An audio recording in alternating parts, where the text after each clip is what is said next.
we really changed the business. It was really the turning point where I knew we were going to be okay. We were going to break even, and we were going to maybe make a profit. Hi, everyone. Welcome to another episode of the WIT podcast. Today, you get to learn from Emilie Hoyt, CEO and founder of LATHER. LATHER is a beauty and wellness product that you can find at stores and also at hotels around the world.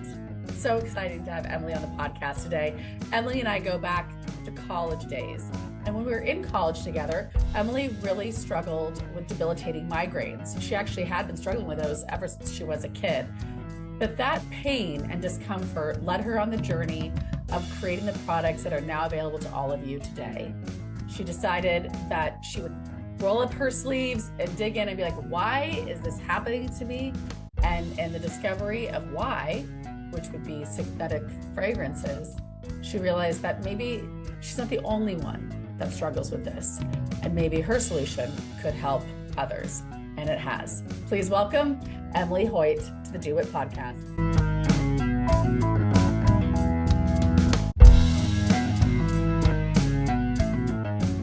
Hi, everyone. Welcome to another episode of the WIT podcast.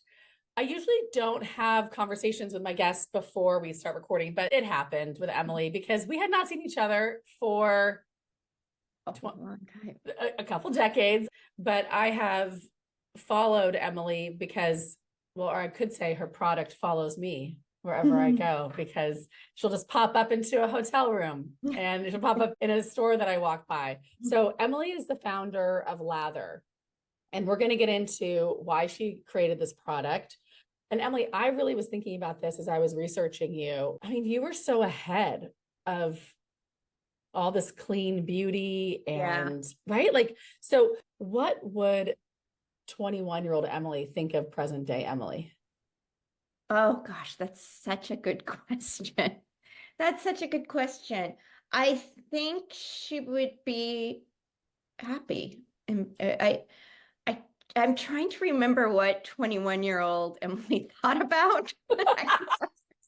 I'm not sure there were a lot of deep thoughts.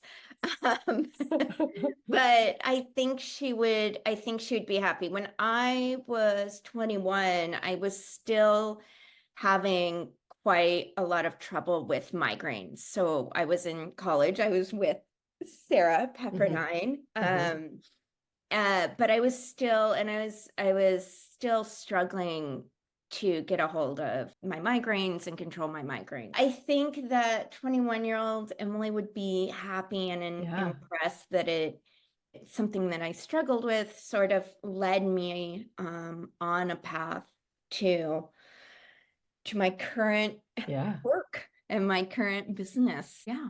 Because you really did, do what we always are encouraging entrepreneurs to do, which is, what is a problem that you're experiencing and solve it. But I would say in all the research that I've done on you, you never really set out to like be an entrepreneur, but you set out to solve a problem that was impacting you. Right.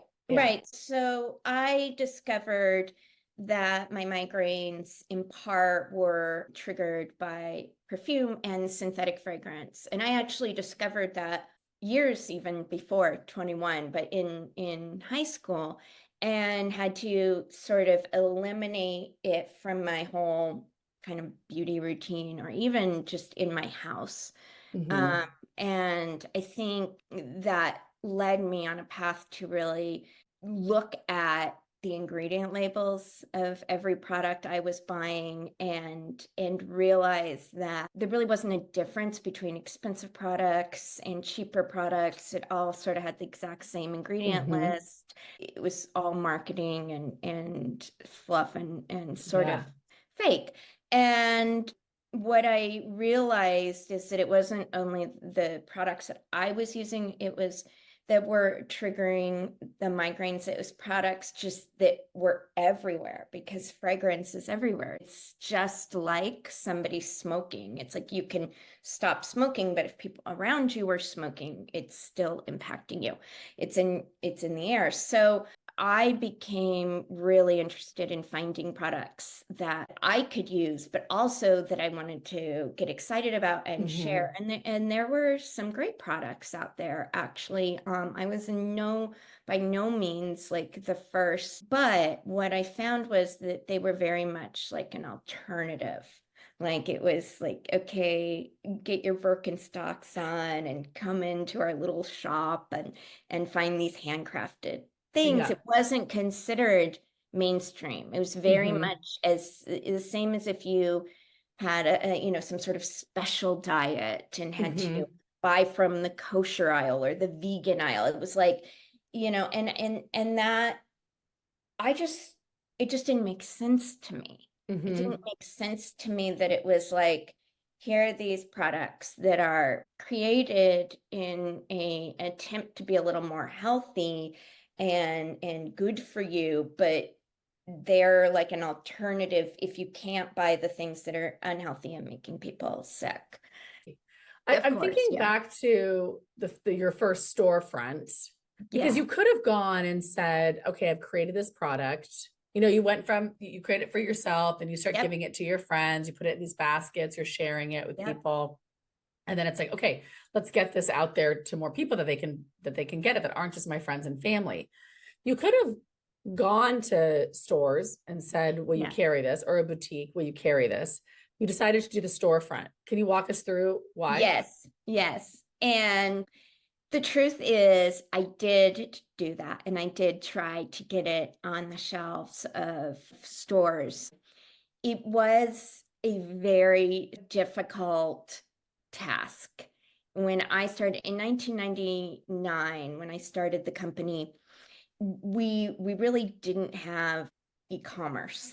No, yeah. There were websites, and the website would say like to order, call the 800 number, and there was a period of time when people didn't trust putting their credit card in the computer Oh, and yeah. all of that. Like so e-commerce was not a thing. So really brick and mortar stores were how people bought everything. And so the issue that I think was preventing me from being successful is they only had so much shelf space. So shelf space on an e-commerce site, you can add pages, but shelf space was at a premium. And in those days, independent beauty or something that people had not seen before wasn't sought out as much as it is maybe nowadays. People are excited about discovering something different and unusual.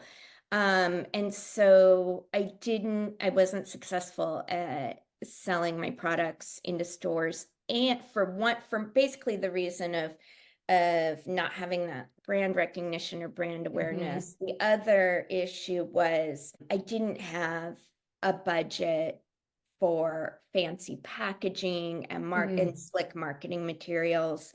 So if I was placed on a shelf, I would have to compete with a much bigger advertising, marketing, very slick packaging, etc. And then the other reason was that I had produced a more natural product. We didn't even have the word clean back then. Yeah. It was natural.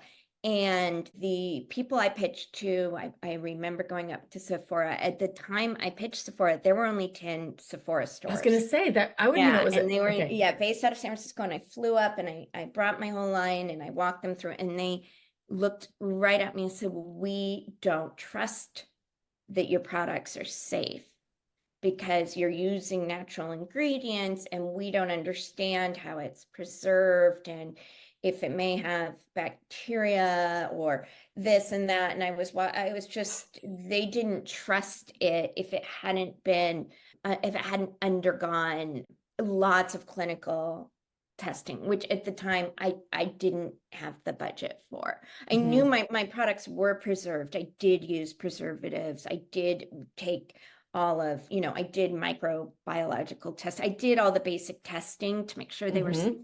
But because I wasn't doing the level of testing that, like, let's say L'Oreal was doing, and I was using all of these ingredients that they weren't familiar with. They said that they didn't feel comfortable having the liability on an untested natural product. And so, How did you feel leaving that meeting? devastated. Yeah. It was devastating, but it was one of many, many rejections. Yeah, Yeah, it it's was, just real because I think we don't always talk about that piece. yeah, We see the success, but we yeah, don't always talk about all those moments that you have to yeah, stick to itiveness and that fortitude when like you could get out of that room. I know the prep that goes into not exactly the yeah, specific industry, but the prep that goes into the flying up for a meeting, showing yeah, up, getting yourself together, feeling ready to go, going in, and yeah. then not having it have the outcome and still having to rally afterwards to keep going. Yeah, I think one of the hardest things about a situation like that, I was very young and somewhat inexperienced. I felt like I understood what I was doing. I did all my research. I spoke Mm-hmm.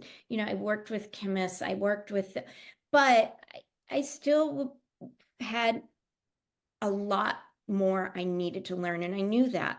Yeah. And so when somebody like this buyer from Sephora was telling me this, you don't know, maybe they know a lot more than me. Maybe Yeah. that it's never going to work. Maybe it's not, maybe there I do need to do these testings and need to change my ingredients to be more synthetic but proven.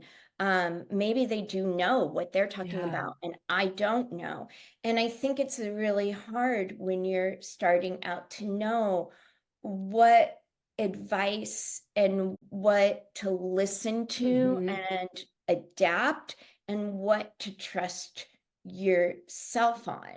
And that line, it's very hard. And I think it was almost paralyzing. Like, do I trust myself enough, even knowing I don't have a lot of experience in this? Mm-hmm. Or do I listen to her and maybe try to change what I'm doing? I think that's among the hardest. Uh, Yeah. It's a discernment of yes, who do you listen to, right. who do you not. Also, I think back the things that I took so personally when really I was probably just one of the meetings of the day. Exactly. I was Yeah, just that's one of the another thing. things. And then they make a comment of like something about WIT or something about what we're pitching. And it's just there. And then they're on to the next. I'm sitting there going, wait, what? Like that was everything for me. Like this moment was Yeah. everything. And I remember reading something that you shared in an interview where somebody was asking about your margins. And then you thought Yes. it had to do with, Yeah, to I do didn't with even know I didn't understand the what they lingo. were talking about. Yes. And I I think you're, literally yeah. didn't understand that. I did not understand what EBITDA meant. Thought it was the strangest word. I didn't understand what COGS. I knew what cost of goods meant. I didn't know COGS was that acronym, Was an acronym. margin, all of it. And that those little Mm-hmm. times of not understanding, you feel like you're so beneath. When you finally figure out what they're talking about, you're like, oh, well, of course I understood what the Yes. margin meant. I just was calculating it of like, oh, this is how much money I'm going to make. They had Yes. a different term. Once I understood that, I felt so much more confident. But in the moment, I'm like, what does that mean? And again, we I just, we're too in our own mind. I think like what you were saying is how those rejections can set you back so much. mhm. I really think people need to, if they can, become desensitized to failure and rejection and become normalized to it. If they can, it's painful and it's really hard. But if you can put yourself in situations where almost you're going to be rejected and you normalize it, you don't become as sensitive to it, Mhm. that you are going to be willing to take risks and you're going to be more willing to put yourself out there. But so much of the time we're trying to protect ourselves from those feelings. So yeah, it's very hard. I think that happens as founders. I think when there's something comes from you, from your heart, both of us have work that we do that's from our own heart, solving problems that mattered to us personally. And then you go out and you share it with the world, and then maybe the world, or just even the person down the street doesn't like receive it well. Right. Yeah. It doesn't have the reaction that you're hoping for. We make it mean so much. And I want to, like, we have so much choice in how much we make things mean. And I think that's kind of where I see what you're getting at with this idea of desensitized, or being able to roll with the rejection a little bit more, is like, you get to decide what it means. Does it mean when they say no, Sephora says no, does it mean that it's a no for the whole business? Or is it like, oh, not for them right now? Right. Maybe it's not right now. Yeah. And I think so it takes time. That takes practice, though. Working that muscle takes practice, because we don't always have ways to work that muscle in other areas of our life. Right. And in other areas of our life, we're not putting forth this creation. I mean, it's like baking a cake and somebody taking the first bite and being like, not for me. You're just like what? It's very hard. Yeah. So you do the storefront. Yes. So long story short. No, it's good. I like, because we're just chatting and we're catching up. So you do the storefront, which I remember going to. I remember, it's funny, the things that kind of come back to you. I mean, as I was prepping for our little chat, I remember going, and I remember thinking like, wow, this is like the first of my friends that's really like doing something major. I remember just thinking it was almost like having a celebrity friend, that you were doing that. It felt really significant to me that you had done that. What did that was? It was significant to me too, and scary. I was gonna say, I felt like, if I couldn't sell this product and compete on the shelves next to the Estee Lauder and L'Oreal of the world, maybe I could have my own store and control the environment. And so I figured I would go ahead and give it a try, and that's what I did. Now, did they just flood in all the people right away? No. And so how did you do that? You could hear a pin drop. It was so empty. And how, I mean, no, they didn't. But we were in Old Town Pasadena, and people would walk by. We had a sink so you could sample our products, and we were near restaurants. And so, we started putting signs up of like, wash your hands before you go out to eat, and try our hand lotion. And eventually we found that we had a small customer base, and it's a replenishable product. And I believe strongly in our product, that it was different enough that people would notice the difference and want more of it. And so we really built the business that way, is people coming back and getting their products again and telling their friends. And once we got, it was the turning point where I think was really holiday. So we opened our store at the end of October in 99, and the holiday was whatever, but that next holiday of 2000, we really changed the business. We had a lot of gifts, people gave them out, and then we got more, and it was really the turning point where I knew we were going to be okay. We were going to break even, and we were going to maybe make a profit, like maybe, but we were going to cover our bills. But it was more than a year before where I didn't know. Well, I think it's just so helpful for people to hear that, because we think everything happens like this, or if it doesn't happen like Uh-huh. that, then something's wrong. Yeah. And it sometimes things take time to stick, and they take Yes. time to get out there. And we think about, I just think about sometimes some of the teens involved in our WIT Whatever It Takes program, and they're creating, let's just say, a bracelet, like a beaded bracelet of some kind. And they're just like, I went out to a farmer's market stand and people aren't buying them. And then what does that mean? I'm like, it means whatever you want to make it mean. It means that Yeah. like, maybe that's the wrong place to go. Maybe you need to go somewhere else. Maybe you need to put some stuff on Instagram because that's where a lot of your peers are. Maybe they'll scroll through and see it. Maybe you need an easier way to take money. Maybe Yeah. people aren't walking around with cash and you're saying cash only. And then people are like, well, Right. that's not. Exactly. So like, there's so many different There's things. so many variables. Yeah. All you can do, well, not all you can do, but what got me through kind of those times is focusing on when you do have success, when you are connecting with the customer, if they're looking at your bracelets, for example, and you see their eyes light up, spend as much time as you can with that person. Why? What was it about it? What, how did they pay? Will they, and how can you find more of them? Because you don't need the whole world. You need to find the people who are going to be touched by your product.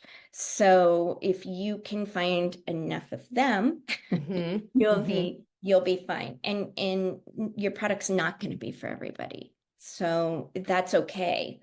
But if you can understand who it's resonating with really well and have that person, those people in your mind as you're developing products, as you're writing, your brochure, your website, or you're designing your packaging, have that person in your mind. I think it can help focus. We can be so focused on all the no's that we're trying to win them back over. And we're trying, and we didn't, maybe we didn't, I don't know, in our industry, there's a lot of awards.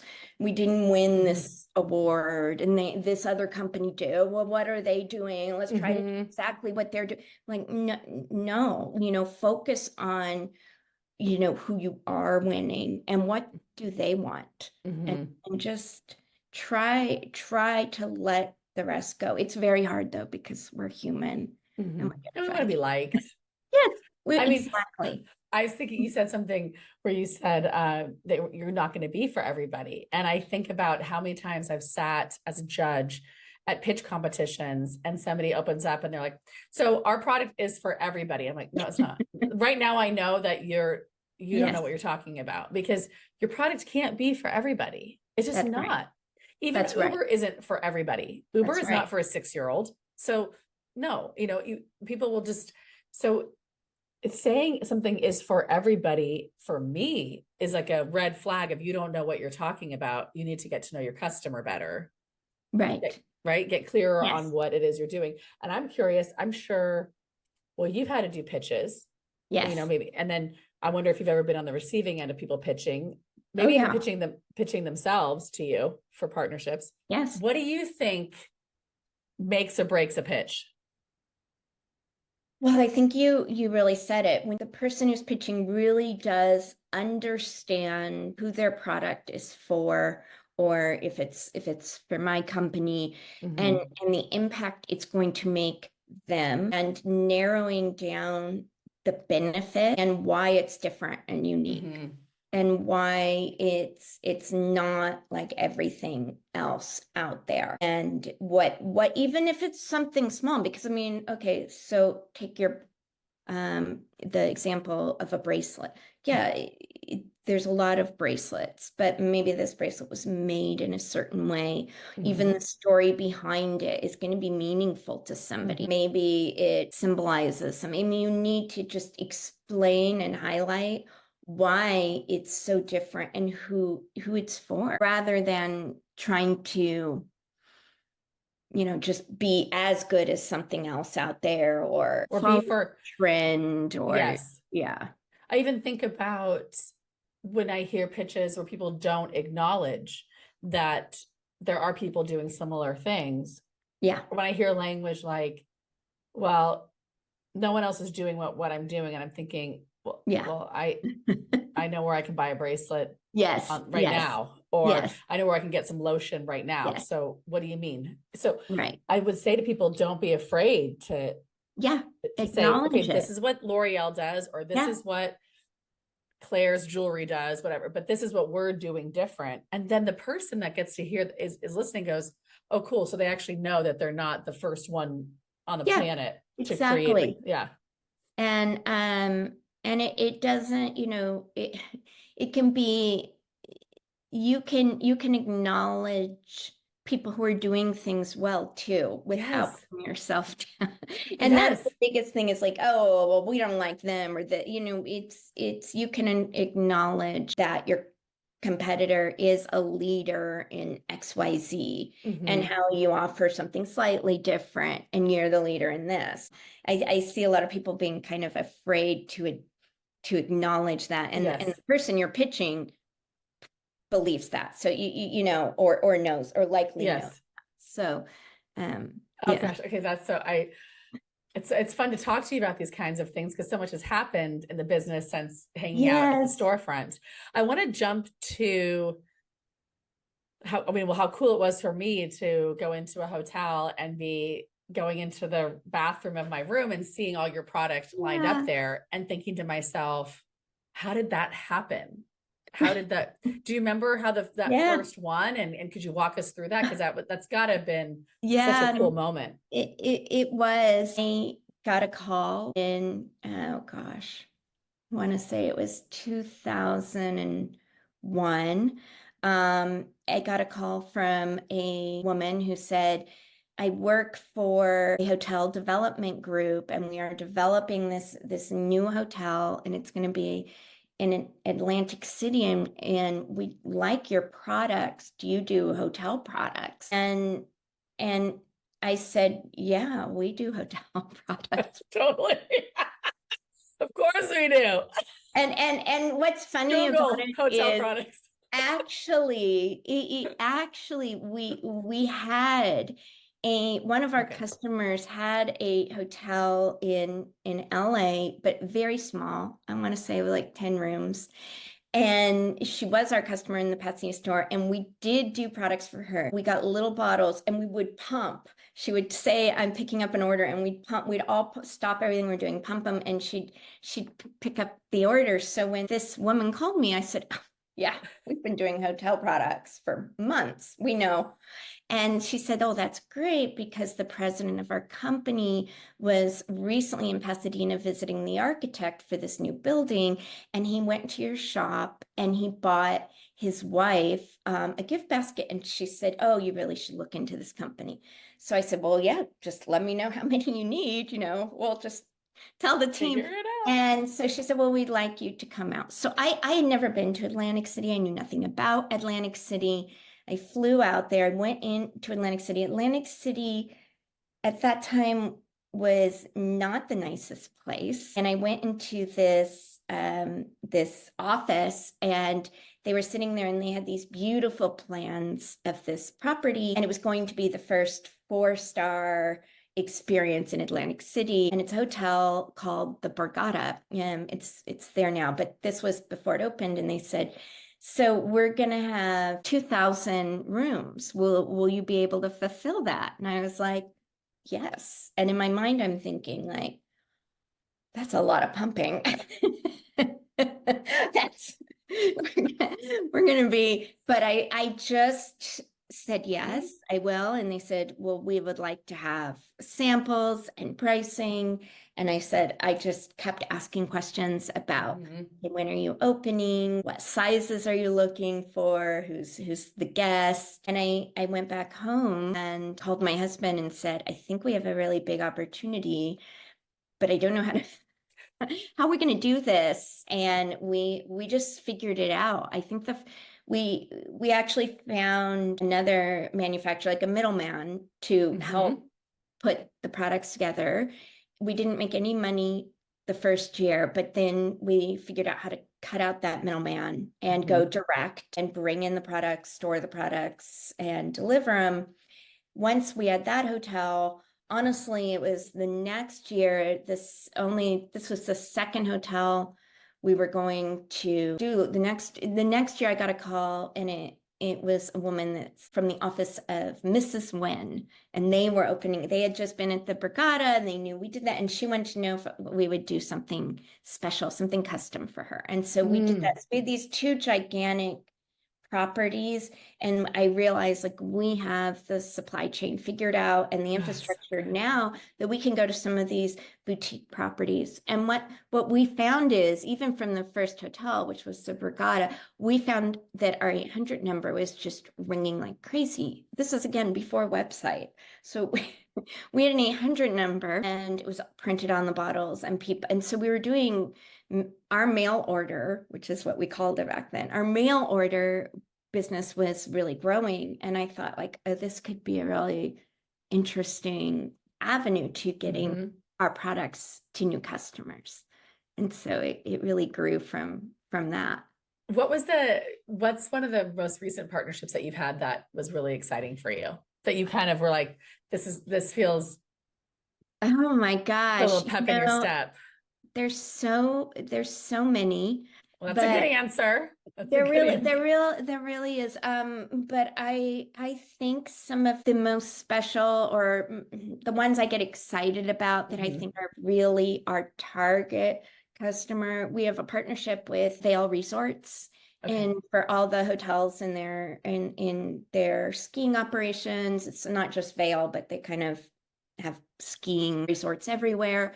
And I think it's a great partnership because our customers are typically very active. They are people that really enjoy and earn their shower, and they enjoy it, and they enjoy feeling either the start or the finish of their day like that. So that's a great partnership of ours. We have another partnership with a hotel group in California called Pacifica. Great hotels, all like boutique hotels up and down the coast of California. And to me, they're a perfect fit for us because we're a California brand, and most of their hotels are very close to nature, where a lot of our ingredients come from. And then we have a lot of a lot of properties where people are traveling for business, or where they're traveling where they're not expecting much. Right. And we have that opportunity to really make an impact and surprise them. And so I really love those opportunities too. And we get some of our most loyal customers are, I don't know, businessmen that were just going somewhere, and then they were like, oh my gosh, this feels so good. And they like the way our mint shampoo tingles. And then, it sort of opens the door to a world that they weren't paying attention to previously. Do you still get a little giddy when you walk into a hotel and see your product in there? Yeah, I love it. I love it. I love the hospitality industry. I think there's so much that any company can learn from such a service-oriented, guest-focused industry. And I've learned so much through the hospitality industry and the people who work in it. And yeah, I like to travel.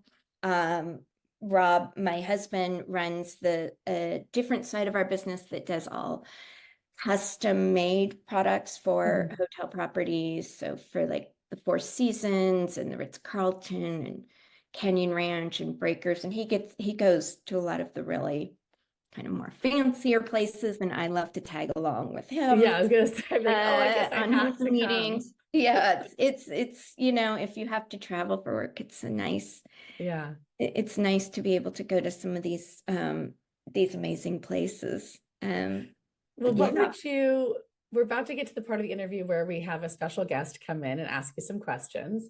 And before we jump to that, I just wanted to ask you, what advice would you give your 16-year-old self? Oh gosh, to stop trying to be like everybody else.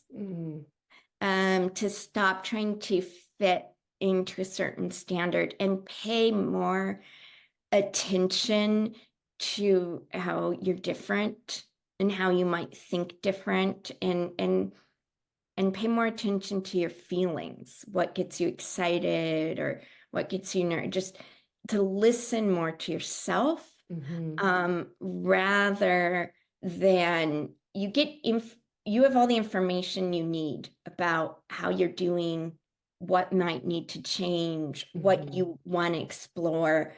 And I think for me, when I was 16, I was looking for all the information outside of myself. What did other people think I was good at?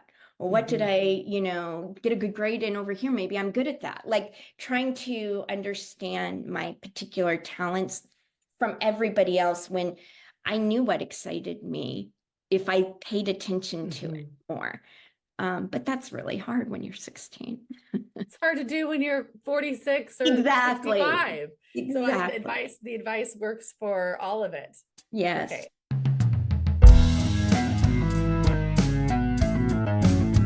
High schoolers, have you ever wanted to start your own company or work as a consultant? Well, this summer you can. Join high schoolers from around the world at one of our 4 incredible LaunchX summer programs. Our entrepreneurship programs allow you to start a real company in just 4 to 5 weeks. And our innovation program takes your team and partners them with a real existing company to solve a problem they're facing. There's no reason to wait to apply, and we offer financial awards. So apply today. Head to launchx.com/wit to find out more. We can't wait to see you there.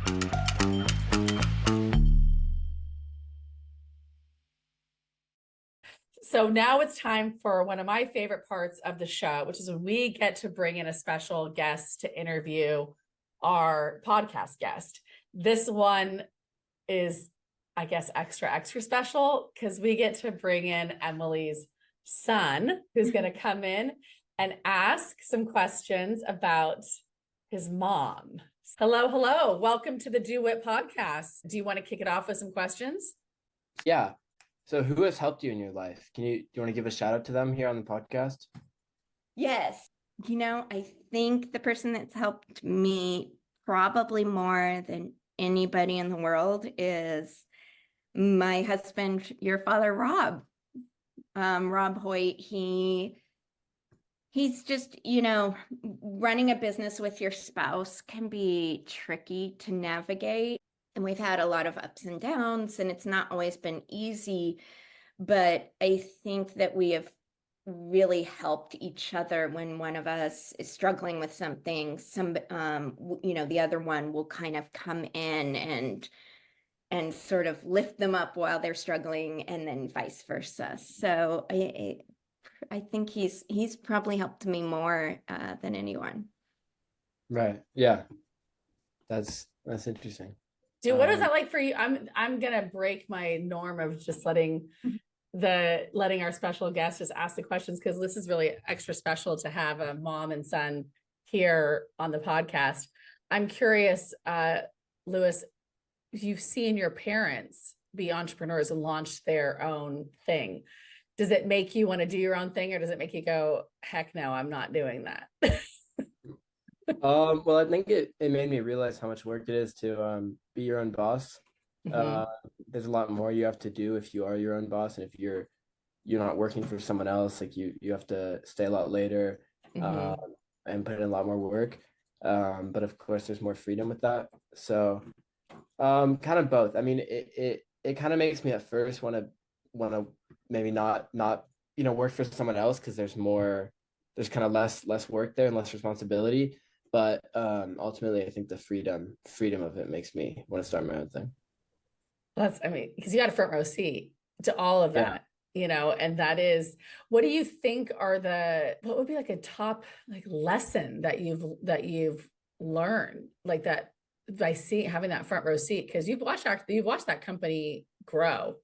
It's not like you just, it's Right. at the level it was at right now when you were a kid. It's been a growing process. Yeah, for sure. You're asking what's the biggest lesson I've learned? Yeah, I'm just curious, as a kid, like seeing that, what the takeaways would be for yourself, maybe your own work ethic.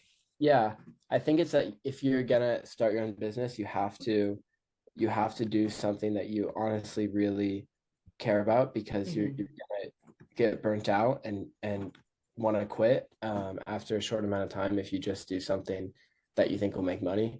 So it has to be something like the only way you could stay motivated to keep doing it is if it's something you really like doing and you really care about, or making a product that you care about, or else you might. Do you feel that, Emilie, that that's what has kept you going? 100%. Yes. Yes. Because it started from your heart and to solve your own problem. And so that has got to have been something that has motivated you even during some of the tough points. Yeah, for sure.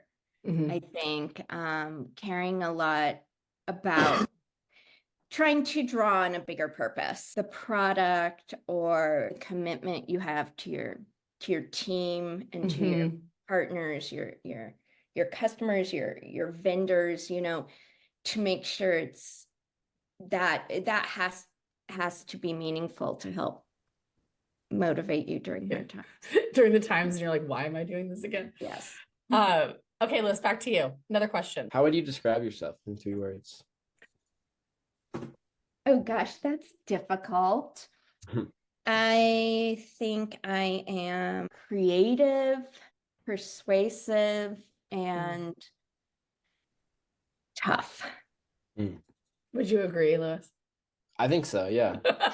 Do you think those are, or what do you think are the most important traits to have if you're starting a business?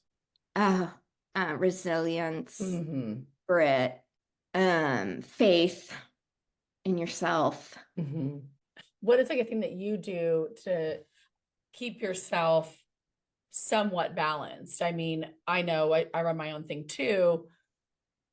Balance is probably even tough for Lewis. You're at school, right? So you've got schoolwork, friends, it doesn't matter. You don't just have to be an entrepreneur to have to struggle with balance. You be a human being living in this world, and balance is tough.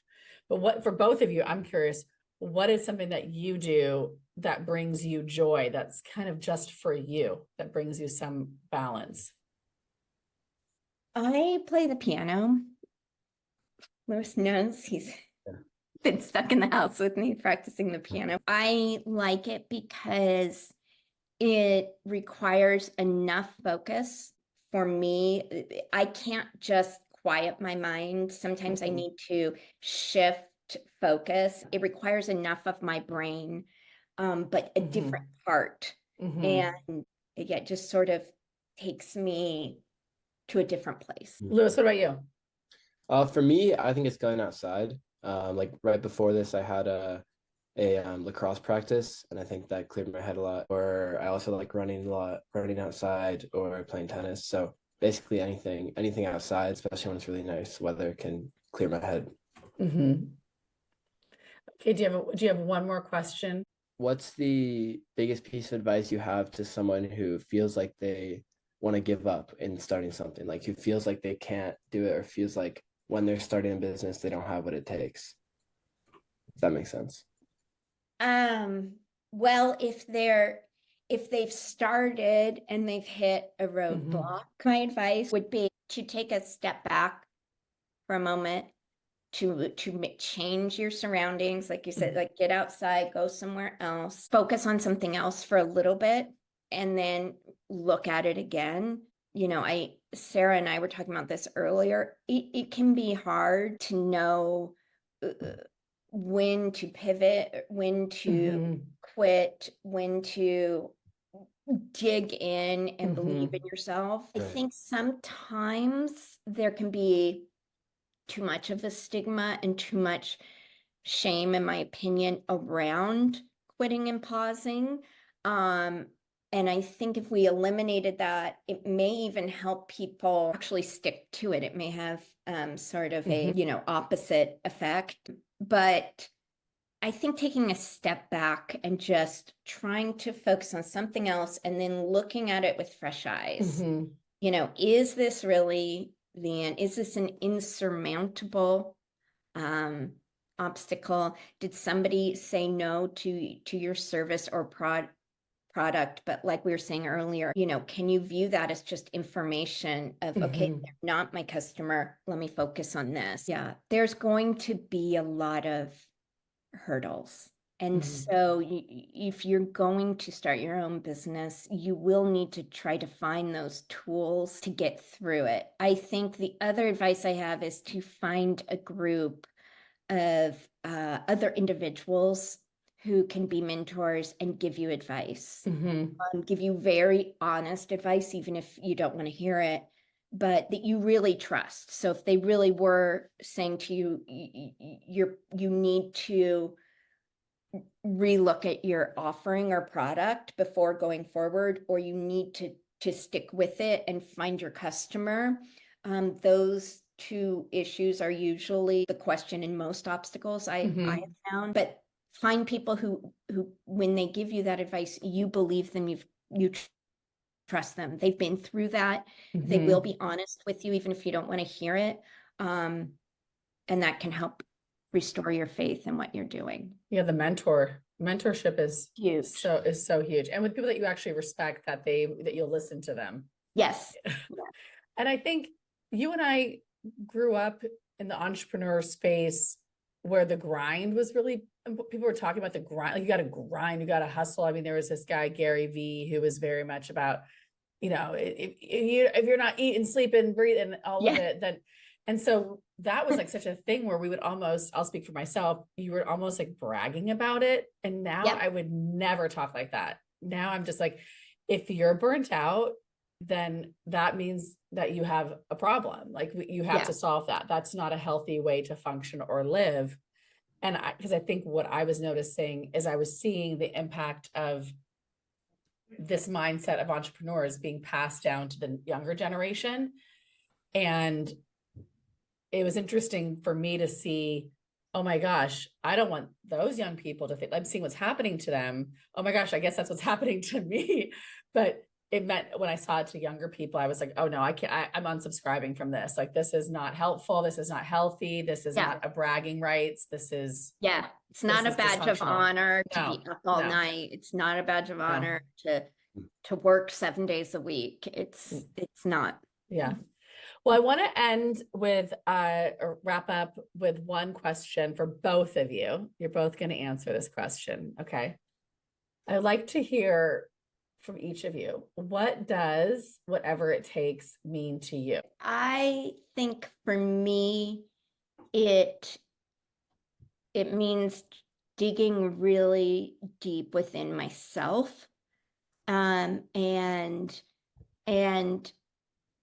holding on to what I truly can vision and truly can see in the future.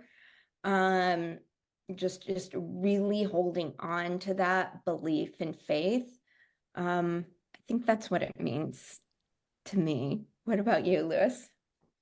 I think whatever it takes means, like, when you have a dream of something that you really believe in, to do, like, to prioritize that dream and to make that, like, your success of that, of your dream, like one of your top priorities, and to dig down and find parts of you didn't know you had, or find motivation, find perseverance you didn't know you're capable of, and use that to accomplish what you want to, and to accomplish your dream. I think that's what it means to me. And one last question for you, Lewis. What does it feel like to you when you walk into a hotel or you're walking by it and you see a lather product? Yeah, I mean, it's pretty amazing, especially when I'm so far away from home, and I do see a lather product. It's pretty cool. I mean, it's amazing to see how that stemmed from just like a small idea, and how it got so far. Yeah, and I've seen it in a number of hotels. It's incredible because it's so far out. It has, like, so many people are using that every day, and to know that just came from a simple idea is pretty amazing. Yeah, I agree. I feel the same way when I see it. And I'm like, I know her. I know her. I mean, Lois knows you better, but for me, I'm always like, I'll take a picture. I think I've sent them to your mom on LinkedIn, like, oh my gosh, this hotel. Obviously she knows the hotels her products in, but somehow I feel like I'm sharing some new information of, look what I found. Yeah. Awesome. Well, sometimes Lewis, I'll have a picture of something and he'll say, I put that together in the warehouse. Oh, yeah. Yeah, or even at my school, there's lather hand sanitizer, so it's pretty amazing to see every day. Yeah, that's got to be that's so special. I want to thank you both for coming on the Do It podcast. This was the first to have a mom and son duo show up and be here, and I'm just so grateful for both of you giving your time, and I just appreciate you coming on the Do It podcast. Thank you for being here and inspiring people to do it. Well, Yeah, thank you so much. for having us. And thank you for everything you guys do at WIT.